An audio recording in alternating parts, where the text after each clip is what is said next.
It's good to be back. Hello and welcome everyone. Even people who haven't even watched my previous Kaiserreich Let's Play. In which case, you should probably go back and watch it if the whole setup of this game confuses you, which it may well do. Anyway. We're back with more Kaiserreich after the catastrophe that was our last Let's Play is Russia. Well, it wasn't a catastrophe really, but it was certainly an epic failure in the end. However, we're back, and a few things to note. I'm playing this in super duper low resolution, and I'm recording it at full resolution, which means that hopefully you guys in this Let's Play will be able to see, once you put the video on the highest resolution available, every single bit of text on the screen, with a bit of luck. It also speeds up the game for me a little bit as well, playing in this low resolution too, so that's cool. So, yeah, here we are. Episode 1, of hopefully many more to come, of another campaign of Kaiserreich. I took a while to decide which country I was going to play as, and in fact whether or not I was going to do Kaiserreich or whether I was just going to go ahead and do straightforward Darkest Hour. But no, I've made my decision, mostly as a result of people from the stream last night when I asked them about it, and thanks to everyone who did turn up at the stream last night. That was awesome, good fun, we'll do it again. However, the decision has been made. We are going to play Kaiserreich, and I'm going to play it as the United States of America.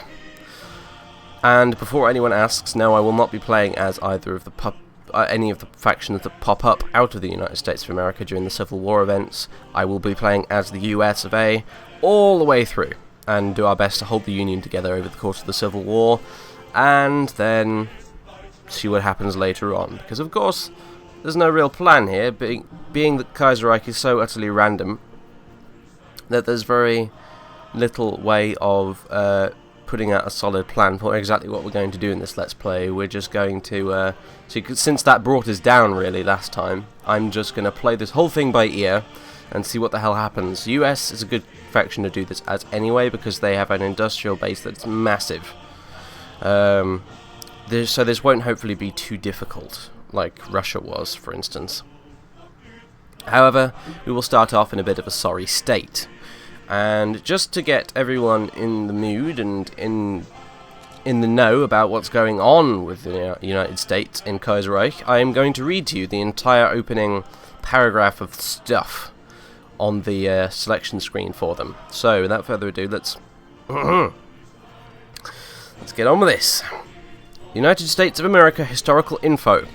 Throughout the 19th century, the USA remained of limited importance to the great powers, despite her powerful position in the Americas, an attitude that was reinforced by America's policy of isolationism and adherence to the Monroe Doctrine. The staunch isolationist position of the country was almost changed in the early 20th century thanks to the outbreak of the Weltkrieg, due to German belligerence, particularly with regards to its unrestricted U-boat campaign against Britain, which had the effect of pushing the US towards the Entente powers. However, from mid-1915, after the sinking of the Lusitania by a German U-boat, Germany chose to change this policy in an attempt of reconciliation. The move succeeded, and the USA remained out of the Weltkrieg, which is the First World War for anyone who doesn't get that, as a combatant. Unfortunately for the United States, let me just scroll down a bit, German victory in the war and the consequent revolution in France led to an over-reliance on Britain for trade, which collapsed when the Home Isles descended into the chaos of their own revolution. In the decades since these events, the USA has struggled economically as Germany extended her domination around the world and sought to protect and expand her own economic power. The nation struggled diplomatically too, as president after president chose to maintain isolationist policies, and this has led to the USA being regarded as a nobody in international politics, making it even harder for her to get a foothold in foreign markets. On top of these troubles, the regime now faces a mounting internal dissent and a political polarization in parts of the country, with the 1936 presidential elections drawing ever closer. The long-established Republican-Democratic domination is now being challenged by two groups, the Combined Syndicates of America and the America First Union. With a mounting crisis at home and a complete lack of prestige overseas, things are not looking good for the United States of America. So there you are. That's the story so far, essentially.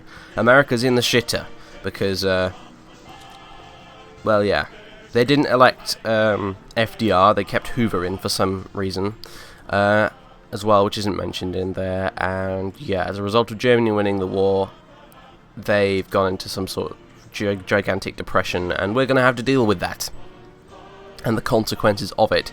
The difficulty will be on normal, as the last one was. Yeah, aggressiveness will be on weakling, because I don't want people declaring war on each other for no reason at all, because that could get very annoying. Game speed will be on extremely fast by default. Share countries off, because this isn't multiplayer. Autosave once every 3 months. Hopefully that should be good enough in case of any crashes and whatnot, but we didn't have any problems with that last time, so use counters will be off. I sometimes play with counters on, but for the sake of these YouTube videos I will leave the counters off, because it will be easy for you guys to see what's going on with just using the sprites. Democracy can start war on. This will allow us, the United States as a democracy, to declare war on other countries as we see fit. End date. Use scenario end date, so that will be 1964 or something like that. Full IC takeover off, which means we will not be able to take over all the industrial capacity of countries we conquer.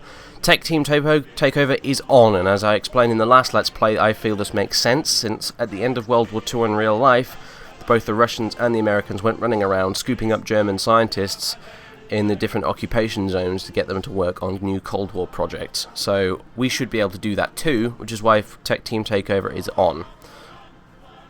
So, without further ado, let's get on with this and start. It's worth pointing out that I have never ever ever played as the United States in Hearts of Iron or Darkest Hour or Kaiserreich ever. Ever. This is going to be a completely new experience for me. Whereas with Russia, in spite of the fact that I lost last time, I must admit, I've played as Russia in Hearts of Iron many times before, but I haven't played as the United States before. So, here we are. We have the USA. The date is January the 1st, 1936. Herbert Hoover is president. Head of government is Charles Curtis. Foreign minister, this guy. Armaments minister, that guy. I don't know any of these people are, aside from Douglas MacArthur. But there it is. I will... what should we do with these? Hawk Lobby, Standing Army, Drafted Army. Let's shove a point over into interventionism, I suppose, for now. All this is going to change around like crazy shit soon anyway, so at least I should assume so. Let's have a look. What else have we got? We have the USS Ranger being built, which is a carrier, which is a Yorktown class. That will be finished in a little while, actually. By the end of this year, September 30th, 1936, which isn't that far away, really. It's January now, so by the end of the year we'll have a new aircraft carrier, and I'm going to keep building that because we aircraft carriers take a very long time to build, and getting one with practically the first couple of years of building it off for free is too good to pass up. So we'll keep building the USS Ranger, and we will keep building the USS Ranger's carrier air group, which are all the little planes you put on an aircraft carrier. What else have we got? Oh yeah, I've still got this annoying problem, by the way, guys, with the pictures being wrong for the aeroplanes. That'll sort itself out as we research our way up the tree a bit more, and they'll go back to the ones they're supposed to be. I don't know why that is, but suffice to say, our current fighter tech is a Boeing P-26 Pea Shooter, which that is not. That is a Lightning, I think. I'm not sure though. Or a Sabre, I think. Aren't they called Sabres or something? I don't remember. My knowledge of U.S. aircraft after the Second World War was kind of sketchy, to say the least. But anyway, yeah. So we've got also a Grumman FF, whatever the hell that is, a Curtiss B-2 Condor, a Martin B-10, a Boeing Model 7, a consolidated consolidated B-2Y and a Boeing 247. Which might well be the only one that's actually got an accurate picture for it, but anyway. Infantry-wise, we've got Infantry 1931, Cavalry 1932, which again has the wrong picture, it's got helicopters on it, and Infantry 1931's got some Marines from the Korean War on it, but never mind, we'll ignore that. Same for the Marines here. Again, this will all sort its shit out soon. Anyway. Yeah, we have Yorktown class carriers, all this kind of stuff. Let's have a look at our army for starters, actually, I think. View your armies. Wow. Yeah. Okay, well that's a bit underwhelming. We have the Army of Liberia, which is there are two 1921 infantry divisions in Liberia. I don't know why that is, but anyway. We have the Manila garrison in the Philippines. We have the 3rd US Army Corps. These little icons here for the infantry at least do seem to be accurate, so that's okay. Located in Denver, we have the 2nd US Army Corps in San Francisco. We have the 1st US Army Corps in Washington. And we have the United States Cavalry over here in Carlsbad. And, yeah. So, in a nutshell... Oh, and the Panama Canal Garrison Force as well. So we have that too. Along with a few destroyers and a submarine there. Navy-wise, let's have a look. The USS Oklahoma, Tennessee, California, they're all battleships, as well as the USS Constitution, which is a battle cruiser. We have the Colorado, Maryland, Washington, West Virginia, and Florida, which are also battleships. We have a crap ton of destroyers, and we have some heavy cruisers and some light cruisers. Fraps, are you going to go back to normal now? Thank you. And loads and loads of troop ships, which is great because I like having troop ships. It's very annoying when you don't have them because you're kind of crippled as a country like America. So yeah, that's what we've got on the East Coast, unless I'm missing something else somewhere. Nope, doesn't look like it. Oh, we have Guantanamo Bay as well, of course. But that doesn't have anything in it. What about the West Coast? We have parked down in San Diego the Nevada, the Arizona, the Pennsylvania, and the Constellation. Constellation's a battlecruiser, the rest are battleships. Then the New Mexico, the Mississippi, the Idaho, the Arkansas, the Wyoming, the New York, and the Texas, which are all battleships as well, I believe. Yep. And we have a bunch of heavy cruisers and light cruisers. The New Orleans, Astoria, Minneapolis. And the Pensacola, the Salt Lake City, the Chicago, the San Francisco, Indianapolis, and some destroyers. USS Northampton. I live Northampton, the real Northampton in England, that is, as opposed to the fake American Northampton. The Chester, the Louisville, Portland, and more destroyers. A couple of very early carriers, the Lexington and Saratoga, as well as a light carrier, the USS Langley, and more destroyers, and a fuck ton of submarines, and more troop ships. So yeah, we've got a very sizable navy at least, which is great news. Oh, we've got some more up here. The Houston and Marblehead, some more destroyers, submarines, and yeah, there we go. So, we've got plenty of ships, which is great news. Do we have anything parked down in Pearl Harbor? We do. More destroyers and submarines. More submarines. That's basically it. We're not going to have Pearl Harbor for much longer, actually. And you'll see why, if you don't know why that is. If you watch my first Kaiserreich Let's Play, though, you will probably already know why that is. Air Force. We have the 6th USAAF Fighter Wing, 2nd USAAF Bombardment, which is a strategic bombing wing. 5th Air Force, or whatever, which is a tactical bombing wing.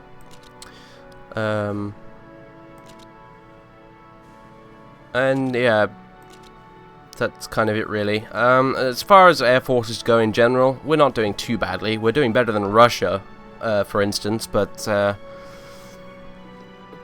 it's still not great. It's not really anything to compare with, say, France or Germany at this point. I'm going to be building lots of aircraft, mind you guys, by the way. I'm going to be doing lots and lots and lots of airplane building, lots and lots of ship building, all that kind of cool stuff.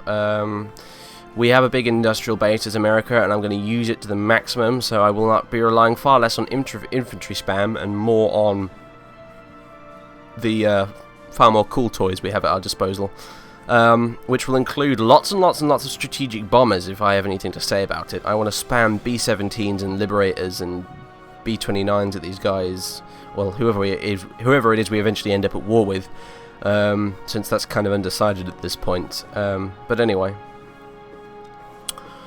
that's on the military front. That's all there is, really. Economy, yeah, we have 15 available IC out of our base of 255, because as I said, we're in a fucking terrible depression right now. Technology-wise, we could do some research, but I'm not entirely sure we can afford it. Intelligence-wise, I probably need to set up some targets. So let's have the German Empire on there. Oh, hang on a minute. Enable auto-spying. What? Oh, okay. Right,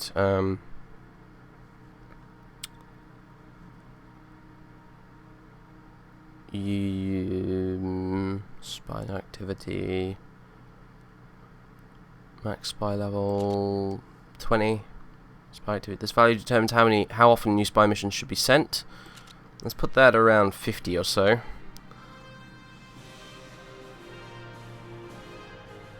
And let's leave all the mission chances at 0 for now. Apply changes. Well, let's actually add some countries to our spy list. So, first of all, Germany. Priority, very fucking high. International. Commune of France, priority, very fucking high also. Europe, this is with Europe, where are you? Come here.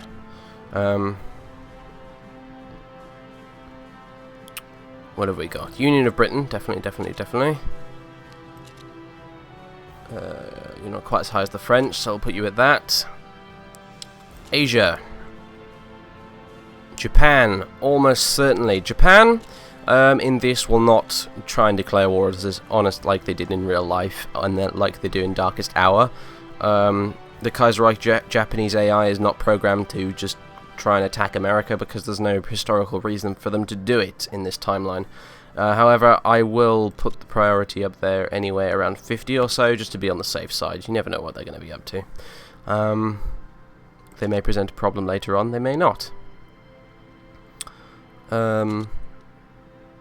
Canada, we're going to buddy up to the Entente, by the way, guys. I think that's the general plan I have at the minute, anyway. We're going to get on Canada and National France's good side. And hopefully, eventually, we can end up leading that alliance. And such and such. At the moment, basically what I'm hoping will happen is when the war breaks out in Europe, that the French and British will beat the Germans, and the French will go on to occupy all this crap, pretty much like they did in the last Let's Play. And my basic plan will be to side with the Entente, like Canada and such, and probably try and see if we can draw Russia into it, provided Russia don't turn into commies themselves. They probably won't, they don't often. We'll try and get them on our side, and we'll basically come in and try and liberate Russia. Liberate Europe. Hopefully the Spanish won't turn communist or anarchist or whatever it is they do as well. They'll hopefully remain as the Kingdom of Spain, or if we're unlucky, maybe the Carlists at least, which will allow us an opportunity to maybe draw them into our alliance and give us a foothold in Europe from which to launch our liberation from the Reds, the Red Menace. Alternatively, maybe if Germany wins and goes on to occupy most of Europe and shit like that, we will again probably take offense to that and do something about that anyway. But for now, we're focusing purely on getting Uncle Sam back on his feet. So I think I'm going to hit unpause now, finally. And off we go. Let's see what happens. Yep. I know. All about that stuff. Right, production, need 520, so let's put that up. Supplies need 413, so that can go down to there-ish, I guess. Reinforcements need 0, thankfully, because we have no army. So there's a bright side, at least. We need plenty of upgrades, but that's really, really not at the top of our agenda right now. I'm going to take all the money out of upgrades and put it into consumer goods, just to get a little bit of extra money ticking over. It will not be much at all. Our daily money will increase by plus 2.30, apparently, according to this, which is awful, basically. But it'll do.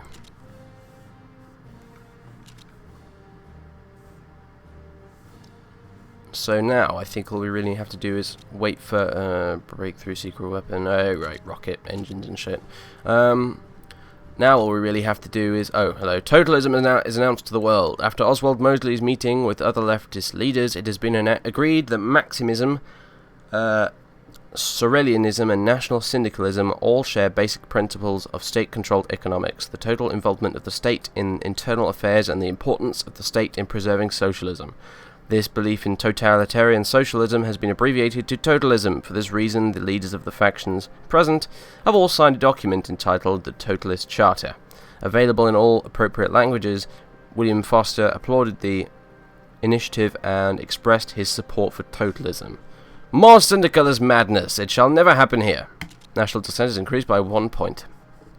William Foster, by the way, is the leader of the Combined Syndicates of America party.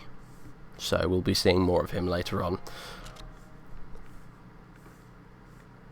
Now, I believe Herbert Hoover was a Republican, so we do have a Republican government in power at the minute. You will have to forgive, I'm going to announce this early on, you will have to forgive my more than shoddy knowledge of American politics and political history and all this kind of thing. Being from England, they teach us precisely bugger all about American history, actually. I did do a unit in politics back when I did my A-levels on American politics, so I have a fairly rudimentary understanding of how it all works and such, in modern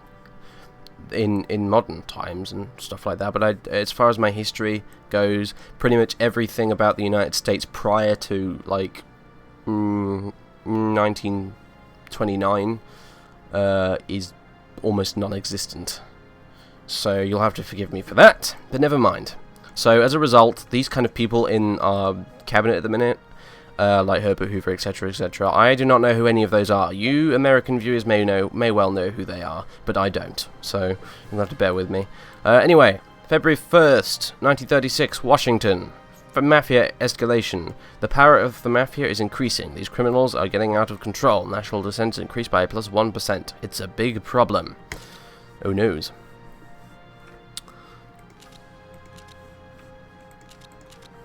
Yes, our manpower is terrible as well, I've just realised as well. It's only 93 or something, but that'll increase, thankfully. Vice President Curtis recovers. Many in America feared the worst when Vice President Charles Curtis, I think I know who this guy is, the name rings a bell, anyway, presumptive Republican nominee to succeed President Hoover, suffered a heart attack earlier in the morning.